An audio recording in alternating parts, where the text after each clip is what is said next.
Hey, welcome to Temple Baptist Church, Temple Student Ministries Ignite online service. We're excited that you have decided to check in with us this week online. And you know, we've got a lot of different ways that you can do that with us. You can catch us on social media. We've got Instagram. We've got Facebook. We've got Temple Student Ministries YouTube. We've also got TempleToday.com. There's lots of different ways that you can engage with us online. So we're excited that you have decided to do that tonight. Now, I've got only one big announcement. Spring break is coming up for our students. March 15, 16, 17, 18, and 19. That's 5 days off of school. 5 days off of school for both Robertson and Sumner counties. Now, with COVID going on, I'm sure that some of your parents are not excited about us going off and doing anything. So what I would like to do is take about 3 or 4 days and kind of make a short day trip. So send me your ideas. We would love to be able to do some stuff with you. I mean, if it's bowling, if it's Topgolf, if it's a hiking trip, if it's whatever. You send me your ideas. We'd love to make those happen. Probably Monday, Tuesday, Thursday, possibly even Friday. It just depends on what your schedule is like and what you're interested in doing. But we'd love to do it. You want to do mini golf? Let's do it. You let me know, and we're going to figure it out. We're going to do something fun for spring break this year. Now, with that being said, we're just going to dive right into the text tonight. We're going to spend some time in the Word. We were in Exodus chapter 3 last week. This week we're going to be in Matthew chapter 20, verses 21 through 28. And to kind of introduce the idea of what we're going to be talking about tonight, the big idea is power to abuse or serve. Power to abuse or serve. Now, to kind of introduce that idea of, power to abuse or serve, I started thinking about some things, and maybe you remember when you were a little kid, and it was like a huge thing. It was a big, exciting thing when the teacher would pick whoever would be the line leader in school, and it was especially awesome if you were the line leader for the day, and you got to be the line leader leading people out into like recess. People were just going insane. It was a mad dash up to the front, and you wanted to be first because it meant that you got to be first outside. And you wanted everybody else to fall in line and do what they were supposed to do because it was taken away from your time to be able to play outside, right? So we like to be first. We wanted to be that line leader. We wanted to be the person that everybody else followed. And even if it wasn't fun, like going outside and doing recreation, playtime, whatever, we wanted to be first in other things. When we went from one room to another, we usually wanted to be first. How about this one? You guys remember... Maybe you've heard yourself say this phrase before, but shotgun. You're about to go on a road trip, right? And it doesn't matter where you're going, you hate doing it. Like, especially if you have a minivan and you got a bunch of people in there, you got like 5 people. If you got 5 people, there's somebody that's going to be sitting in the way back, and nobody wants to be that. And you want to be the one that says shotgun, right? But there's some rules that go along with shotgun. You guys know these rules. A lot of times you have to be outside to be able to call shotgun. And it works not for the whole round trip, it's one way. Like, if you call shotgun, you get guaranteed one direction. You don't get it back the other way. It's not a round trip, it's just a single way, right? You had to be in eyesight of the car or headed to the car, and you had to be able to do it, and it's one way. Now, you got to be ready to get inside the vehicle, too. If you call shotgun and you don't even have your shoes on, it doesn't count. Like, it doesn't count. If you put your shoes on and you're heading to the door and somebody else calls shotgun and they're barefoot, it doesn't work. You have to be able to get in the car right then and there. That's how shotgun works. In addition to that, maybe like if you go on a hiking trip and you're nowhere near the vehicle at all. You're nowhere near the vehicle and somebody calls shotgun and you're like 5 hours from the vehicle. You can't do that. That's not how shotgun works. You don't get to be in the front seat if you're 5 hours from actually getting back into it. And one of the things that I like to do when I was growing up is we would take vehicles from school to the football practice field, and so we'd go drive a little bit of distance, and a lot of my friends, they'd be more than willing to grab a couple of people with them, and a lot of them had a bench seat in the truck that they would drive. And so you had the driver, then you had somebody right there, and then you had another person over here. And so I always wanted to be this person or this person. If I was driving, it was okay because, you got kids in your vehicle. But you never wanted to be this person right here because if I was this person right here, I would duck and I would lay down, and then it would look like you had two guys cuddling up next to each other driving down the road. And so I had lots of fun with that. And so you wanted to be in the right position. You want to be shotgun. You want to be the person that's doing that right. Well, we also have some cultural firsts, things that we like to do, and we like to be important, feel important. You want to be first place when you're nominated for a Grammy. You don't want to be second place. Nobody knows who gets second place. Here's a true story. Nobody knows who got first place either a year later. Nobody remembers. But you definitely don't want to be second place because nobody knows who that is, right? So you want to be first place when it comes to the Grammys, when it comes to the Oscars, when it comes to the CMAs. You don't want to be second place when it comes to American Ninja Warrior. That's like saying, hey, you put a lot of time and effort into something. It's really cool. Nobody cares. Like, they don't care about second place. We only care about first place. You want to be first place when it comes to social media. And I know this because everybody gets hung up on, did I get the right number of likes on social media? And if you don't get the right number of likes on social media, you're going to change the post and delete it, or you're going to resend the post later so that more people see it because you want to be recognized. You want to be first. And those are some of the things. But there's also this idea of being first. This is not a new thing. There's also something that happened way back in the past. And in Mesoamerica, that's just a fancy way of saying like Middle America and older cultures and stuff like that. In the Mayan culture, they played a game that was sort of like soccer.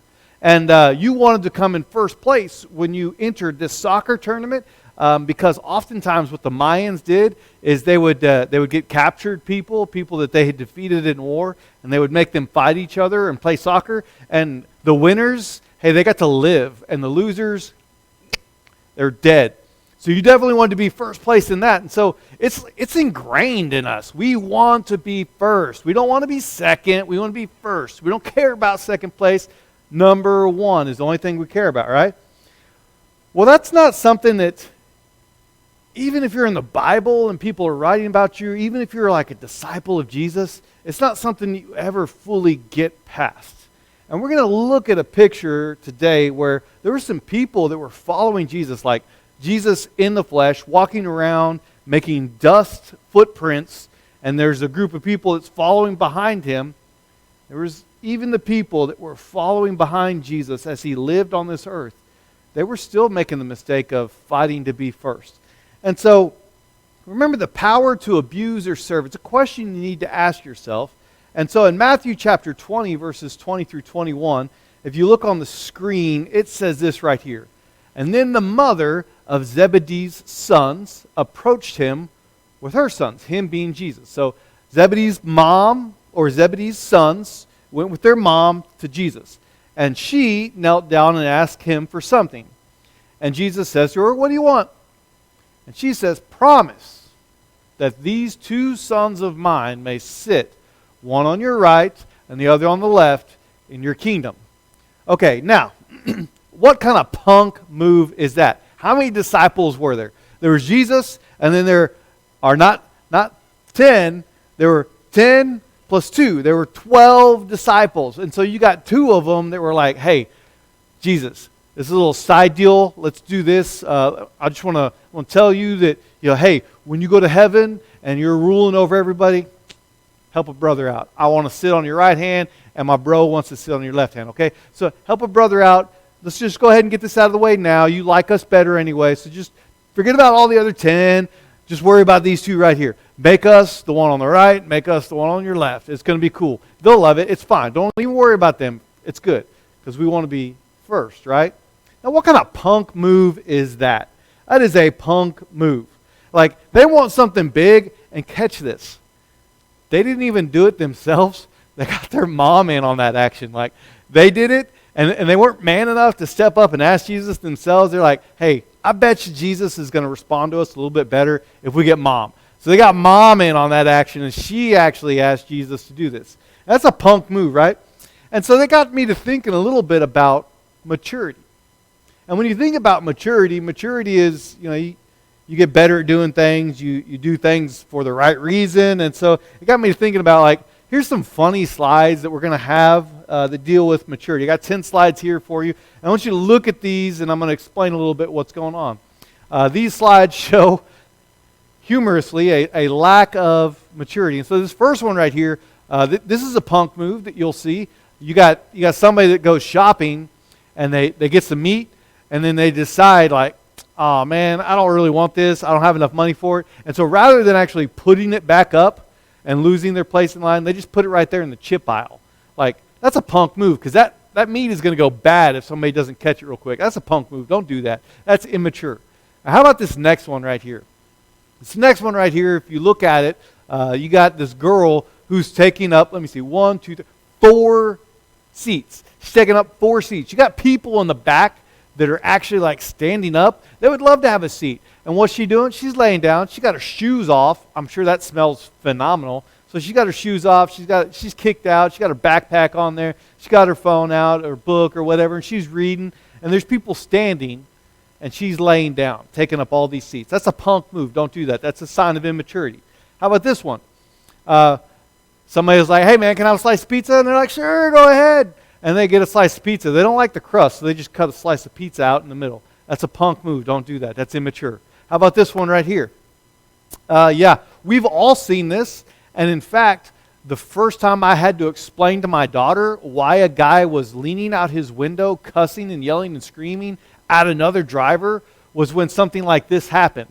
So there was in Memphis, there was on one side of a major road, there was Lowe's, and on the other side of a major road, there was Sam's. It was the weekend before Christmas. It was the final weekend before Christmas. And so we go into Memphis, and this guy pulls out in the intersection when it's green, light turns red, traffic can't move. And so this guy leans out his window and just starts using the F-bomb as a noun, verb, adjective, adverb, gerund, all this crazy. I didn't even know you could use those words in those parts of speech.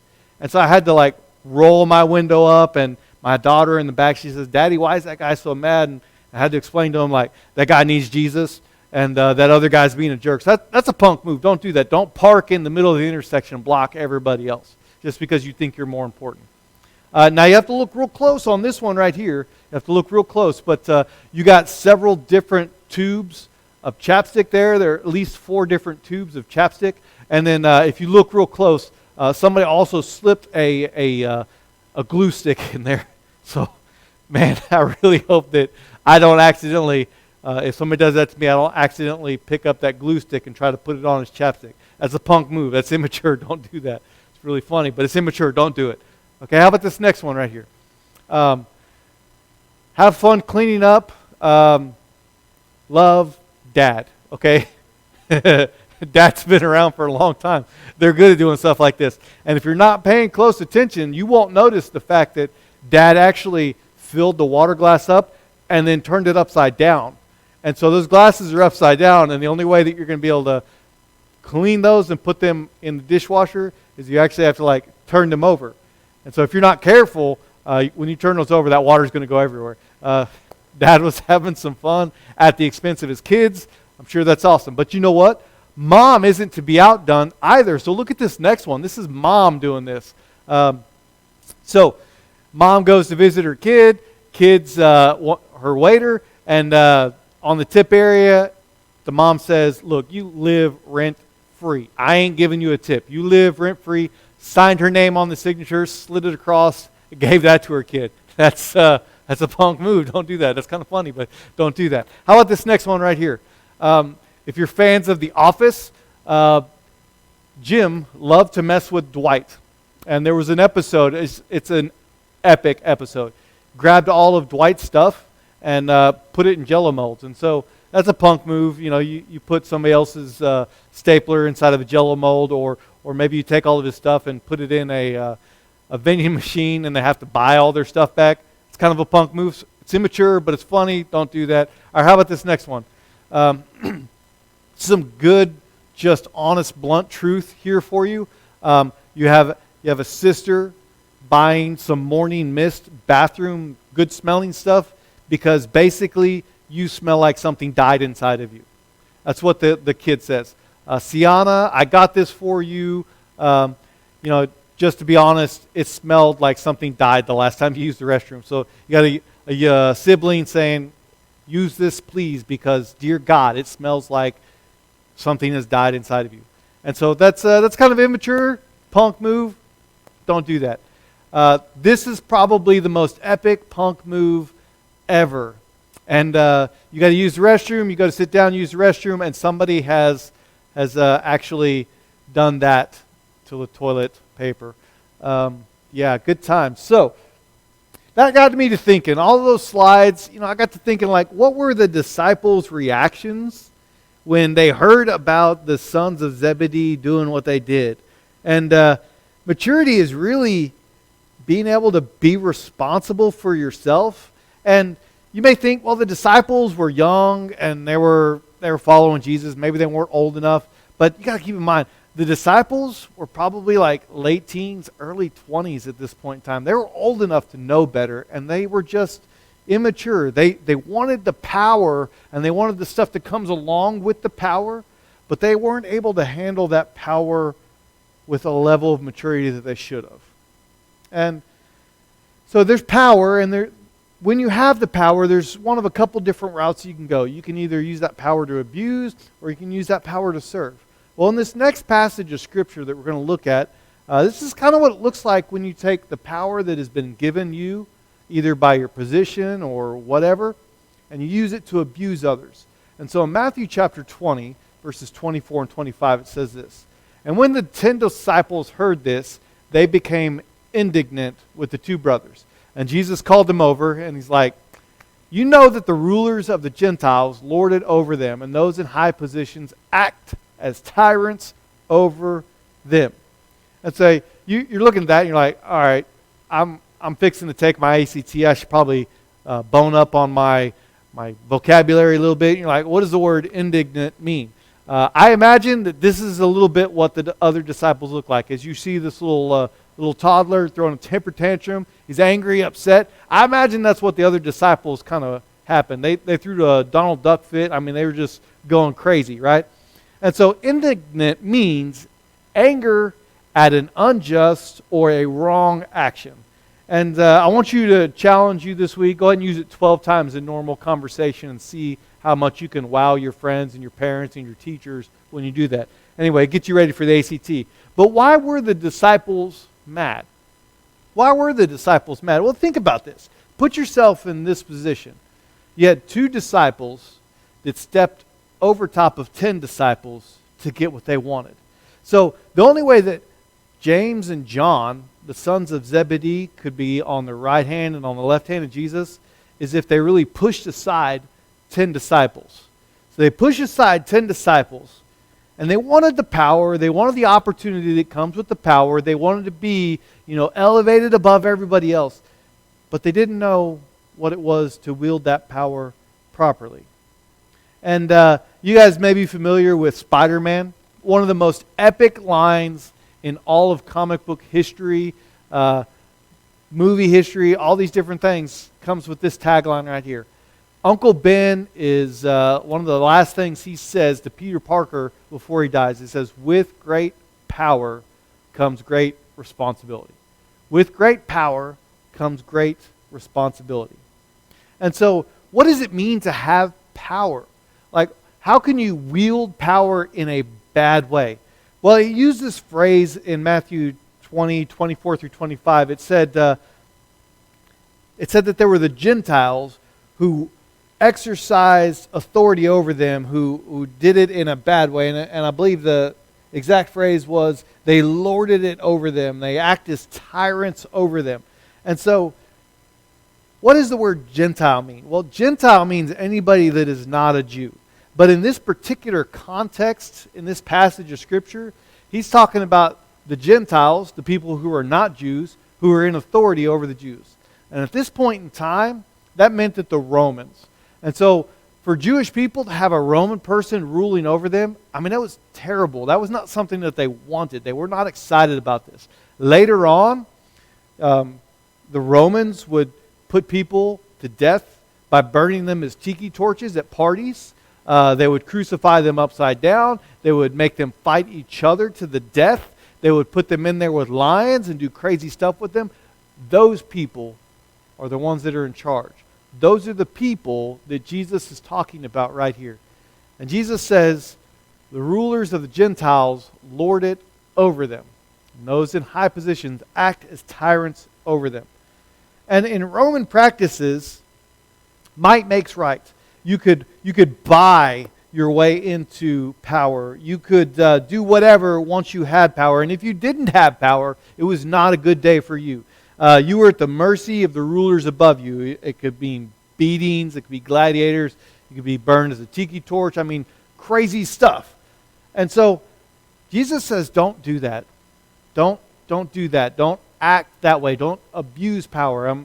Jesus says, if you follow me, you're going to have power because I'm the source of all power and authority. And he says, don't do that. Don't wield the power and authority that you have in a bad way. So you can wield your power in a bad way and abuse it, or on the other hand, you can use your power to serve. And in Matthew chapter 20, verses 25 through 27, we're going to close up with this right here. And in Matthew chapter 20, verses 25 through 28, it says, Jesus called them over and said, you know that the rulers of the Gentiles lord it over them, and those in high positions act as tyrants over them. It must not be like that among you. On the contrary, whoever wants to become great among you must be your servant, and whoever wants to be first among you must be your slave. And in verse 28, it ends by saying, just as the Son of Man did not come to be served, but to serve, and to give his life as a ransom for many. And so it says this phrase in there. It says, not so with you. And when it says, not so with you, let's think about that in your context. Like if you're a Christian, if you're following Jesus, if you're trying to live the way that he wants you to live, when it says, not so with you, I want you to ask yourself, what does that look like? Well, today, you have power if you're pretty and you're popular. You have a power and authority over other students at school because students look to you for what they should do to become more pretty, to become more popular. Okay, should I wear this type of clothes? Oh, no, should I not do that? Should I take this type of selfie? Maybe you can adjust a little bit. Should I do this? Should I do that? And if you're popular and you're pretty, you have kind of an authority over other people. And Jesus says, don't be that guy that uses whatever authority other people give to you in a bad way. And in the same way, if you're pretty and popular, you have power. But if you're athletic or academic, you have power. And if you have those things, what does it look like if you don't exercise the popularity and the attractiveness and the athleticism and academics, your intelligence? If you don't exercise it in a good way, what does that look like? Well, oftentimes, for guys, what that means is, when you're looking in relation guys and girls, guys have more brawn. They just physically are stronger than what girls are. And a lot of times, especially as they get older, guys will abuse that authority and that power that they have over other people. And God says, don't do that. Don't be that guy. Don't be a sexist. Don't be a misogynist. Don't be chauvinistic. Just be a good guy. You have power and authority. Use that in a good way, in a way that honors God. And as a girl, sometimes what that looks like is, if you're pretty and you're popular, don't be a queen bee. Don't be that chick that everybody looks to and just steps on those around her. Okay, don't be that girl. Don't be the person that steps on others to get what they want. When you're climbing the corporate ladder later in life, don't be the one that steps on other people to climb the corporate ladder. Don't be catty. Just because you have a different outlook on life than another person, don't treat that person with contempt. Don't treat them poorly just because they're different than you. And if that other person in your mind is more pretty and more popular than you are, don't be a jerk to them just because they're pretty and popular. Don't be the queen bee. Don't be catty. And in addition to that, don't gossip. Don't in an effort to tear other people down, to raise yourself up, don't gossip about them. Don't share stuff about other people that's not for them to share. That is not exercising the authority that, the power that you have in your life in a good way. That's authority and power to abuse instead of authority and power to, serve. And so what exactly does Jesus say when he talks about, being great? What does greatness in the eyes of Jesus look like? Well, Jesus uses specific phrases in that passage.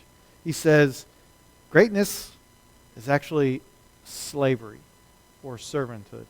What that means is, we're not talking like you submit yourself to be physically abused and beaten all the time. What it means is he's wanting you to set aside your life and consider others more important than yourself.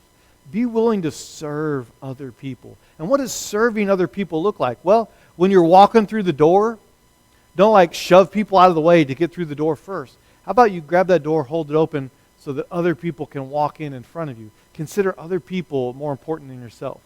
When you're walking across the parking lot and you see trash in the parking lot, like don't step over trash. Because if you're willing to step over trash in the parking lot, you're probably willing to overlook trash in your own life. Just like serve others. Pick up that trash and bring it to the trash can. Be nice. Be good. It talks about service. It talks about serving others, doing the right thing for other people. Like, let me challenge you, students. When you get home this week, what does serving your family look like? Your mom and your dad, man, they work long, hard hours. They may not be perfect people, but they work long, hard hours. Are you helping your parents in the chores that are necessary to make the household run? Like, by that I mean, somebody's got to do the dishes. Are you doing your fair share of dishes? Somebody's got to do laundry. Are you doing your fair share of laundry? Somebody's got to clean the floor. Somebody's got to clean your bedroom. Somebody's got to do all those things. Somebody's got to make your bed. Somebody's got to make the house look presentable. Are you doing your fair share to help serve your family and your parents? What about giving? Like, are you willing to give of yourself to other people? If you have a couple extra dollars and you're at school and you see one of your friends doesn't have a couple extra dollars and they're wanting a snack and you have the opportunity to get a snack, are you willing to give to help them? Like, are you willing to see other people as more important than yourself? Because that's the power that Jesus says is better than the power to abuse. It's the power of serving others. So how do you do this? How do you do this? I'm going to give you two things. Two things that you need to do. Pray first. The only way that you're going to be able to be a slave to other people, to serve others, and to give to others in the way that Jesus talks about doing that is if you actually go to the person who has the power to do that. Because I'm going to let you know, if you're like me, you're a punk monkey. I mean, you're a jerk. You're doing those punk moves that we did earlier.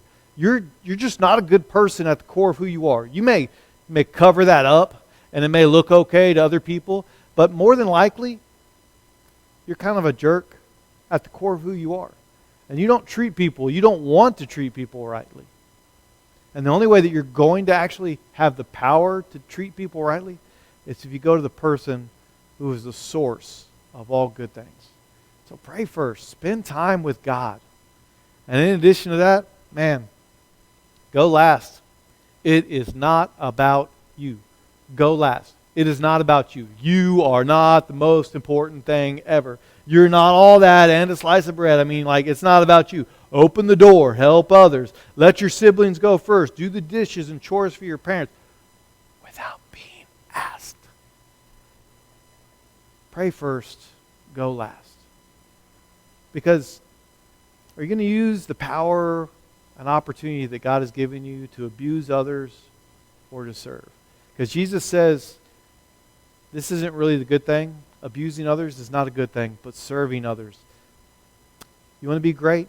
Serve others. Don't be that guy that steps over 12 people to ask for something that they want. Don't be that guy. Be the guy that is willing to go last because they prayed first. And so I'm going to go ahead and lead us in prayer. This may be the first time you've ever experienced prayer before. Nothing amazing, nothing fancy about prayer. It's really just a conversation this way between me and God. And if you go along with me, it's going to be you having a conversation between you and God. It's not you having a conversation with me. It's you having a conversation with God. And so if you feel comfortable, go ahead and bow your head in prayer with me today. And God, we love you and we thank you for your word because your word is good. Your word encourages us to treat others rightly, to think of ourselves last, to think of you first, and to serve others before ourselves. And God, we thank you that we can't do that on our own, but we can come to you, who is the source of all power and ability to actually do that. And if we come to you, you'll give us the strength that's necessary to serve others, to think of others first, to give to others. And so, God, we ask that as we grow closer in our relationship with you, that you would give us more and more and more ability to do that for others. And as we do that for others, we'll look more and more and more like you. So, God, we thank you that even, in ourselves, we have the power to abuse people. I mean, it's just our nature, but in you, we have the power to serve others. And so we ask that you would give us the strength today to do what we should do today to serve others. And then when we wake up tomorrow, God, we would go to you first and then think of ourselves last, and we'd have the power that we need because of you to serve others tomorrow as well. And so we thank you for who you are, God. We thank you that you're good. In your name we pray. Hey guys, I thank you and I appreciate you for checking in with us this week. Now, I'm going to let you know, I say this pretty much every week. If this is the first time that you've heard this and you're curious about a relationship with God, you've never done this before, you don't know who this God is that I'm talking about, man, get in touch with me. Jason@templetoday.com. Email me there. You can call me on the church phone, 615-672-5339. There's an opportunity to catch me there. You can catch me on social media. Hit me up on the DM, whatever. I would love to have an opportunity to talk to you. And I might even take you out, buy you lunch, buy you coffee, whatever it is that you like. But if you want to know more about Jesus, this guy that we're talking about tonight, contact me in one of those ways. My name's Jason. Guys, I love you. Peace out.